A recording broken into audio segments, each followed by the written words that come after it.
나라를 위해 가족까지 버렸다. 대한민국 역사상 가장 비참하게 죽어간 스파이. 체포되면 죽어라. 북파 공작원은 한국 전쟁 중이었던 1952년부터 1972년 7.4 남북 공동 성명 발표가 있기까지 한국에서 북한 지역으로 비밀리에 파견했었던 공작원입니다. 북파 공작원의 편제 선발, 훈련. 북파 공작원은 각 군별 본부 정보국에 소속되었으며 1952년부터 1972년까지 약 1만여 명의 공작원이 북한으로 보내졌는데 한국 정부는 그동안 이들의 존재를 인정하지 않았습니다. 하지만 2002년 이후 정부가 이들을 국가유공자로 인정하면서 뒤늦게 보상이 진행되었죠. 반갑습니다. 구독자분들과 함께 성장하는 밀리터리 채널 생활탐구입니다.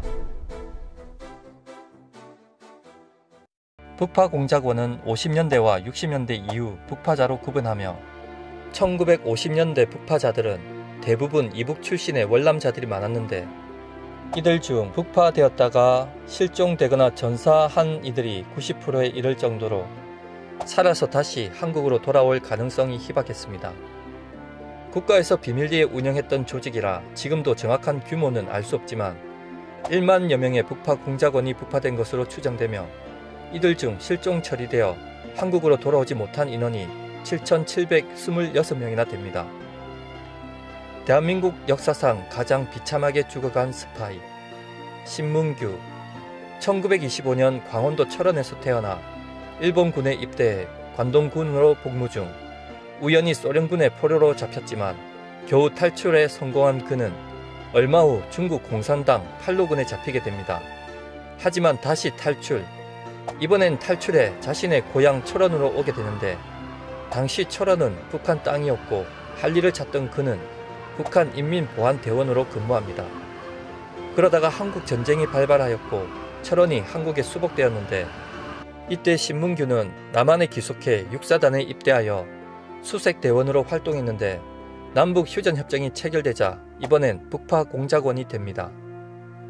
일본 관동군에서 소련군 포로로 그리고 중국 공산당 팔로군으로 북한 인민보안대원, 국군 육사단 수색대원, 마지막으로 북파 공작원까지 당시 먹고 살기가 막막했던 신문규는 북파 공작원이 되어 북한에 갔다 오면 장교 대접을 해주겠다는 약속을 믿었고 그의 아내는 임신 중이었지만 북한에 침입한다는 남편의 말에 남편이 죽을 수도 있다는 생각을 하였고 약을 먹고 낙태를 시도했으나 숨집니다.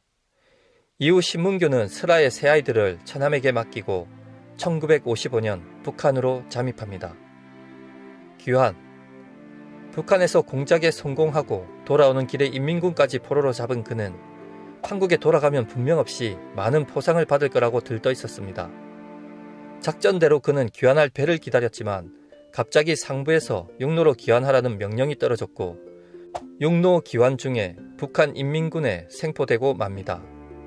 당시 북한 당국은 신문규를 포섭해 이중 스파이로 남한에 파견할 목적으로 북한 여성과 결혼시키는 등 이중 간첩으로 활동할 것을 요구했지만 그는 완강하게 거절했습니다. 하지만 그의 행복도 잠시 자신처럼 북파되었다가 포섭된 북파 공작원을 통해 남한에 남겨둔 자신의 7살 아들이 아버지를 만나겠다고 공작 요원 훈련을 받고 있다는 소식을 접합니다.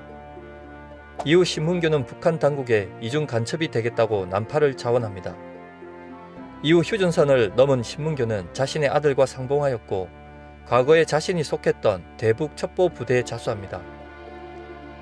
이중 간첩으로 사형이 선고되다. 당연히 평범하게 살 수 있을 거라는 그의 예상과는 달리 대북 첩보 부대는 1년간이나 그를 이용해 남파 간첩들을 잡는 데 이용만 하였고 이후 그를 특무대에 넘기게 되는데 특무대에서는 그가 북파 공작원으로 북파되었다가 다시 남파되었지만 자수하고 남파 간첩들을 잡는 데 공헌했기에 그의 공은 참작해주기로 합니다.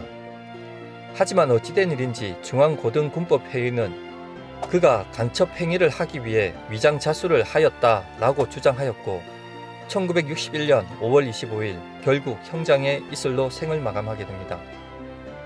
그리고 그의 죽음은 반세기 동안 간첩이라는 오명으로 남았었지만 거의 반세기가 지나 진실화해위원회의 조사로 신문규 이중 간첩 사건은 국가가 사건을 조작한 것으로 밝혀졌고 2012년 재심에 의해 무죄를 받게 됩니다.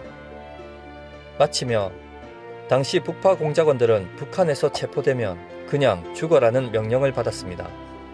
살아나면 북한이 다시 이중 간첩으로 난파를 시켰고 난파된 후 남한에 자수를 하여도 남한 정부는 그들에게서 북한 정보를 모두 빼낸 후 결국 처리해버렸습니다. 당시 분위기상 비밀 임무를 수행했던 이들을 사회에 다시 내보낼 수도 없었고 북파 공작원으로 다시 보내도 북의 기순에서 남한 정보를 팔게 뻔했기 때문이죠. 시청해주셔서 감사합니다. 구독과 좋아요 알림은 기쁨입니다.